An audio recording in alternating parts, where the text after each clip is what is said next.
Okay, let's get into this. We're doing a deep dive on a feeling that is surprisingly common, but almost impossible to talk about. Hmm. That sudden, just unmistakable urge to cry, or even to scream, but there's no cause you can point to. Right. No bad news, no specific memory. Your mind is just blank. Exactly.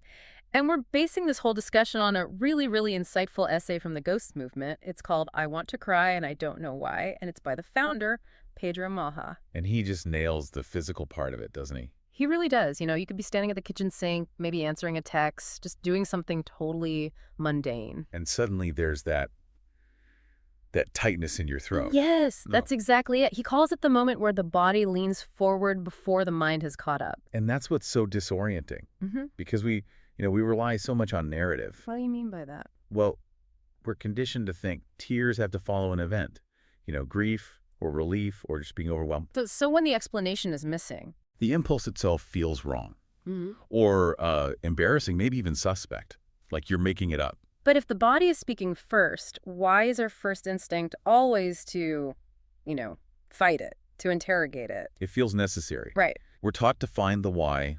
We immediately turn it into a problem that needs a solution. And that just makes it worse. It just increases the tension.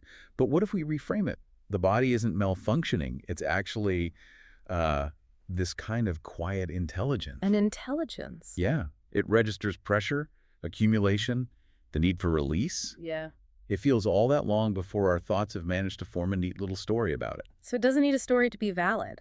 Not at all. And that focus on the throat is so key. It really is. It's this narrow passage, right, for both tears and sound. And when you don't allow either of them, it just becomes this holding place, Hmm. the pressure point, Which explains the other urge that sometimes comes with it. the urge to scream. Yeah. And it's not always about anger, is it? No, not at all. It's more about this need for a forceful, expansive release.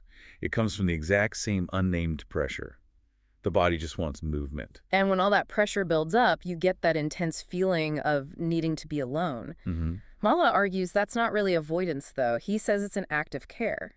It is. It's your body asking for an environment with, fewer eyes, fewer questions. Fewer expectations to explain yourself. Yes, because how can you explain it to someone else when you can't even explain it to yourself? Solitude just lets the process finish what it started. Without needing a translation. Exactly. It's why we instinctively do things like step outside for a minute or just sit in the car before going inside. You're just trusting your body's need for space. You are. And that brings us to the bigger picture here.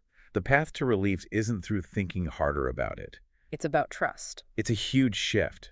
This state isn't a sign of instability. Our nervous systems are just constantly processing this accumulation of daily life. The traffic, the screen time, all the little anxieties. All of it.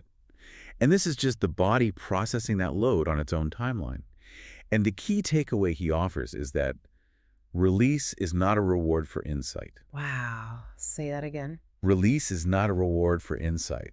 The fact that you don't have an explanation doesn't make the physical need any less valid. So the relief actually comes when we just stop demanding an explanation that isn't there. Yes, when you just trust the body's quiet intelligence. It's a powerful reminder, isn't it, that we're more than just our thoughts. Our bodies hold so much more than our words can ever reach. And since, not everything meaningful arrives in language, maybe here's the thought to leave with. Okay. Does the simple act of just acknowledging the physical pressure, that tightness, that urge to cry, does that provide enough relief on its own, even if you never, ever find out the why?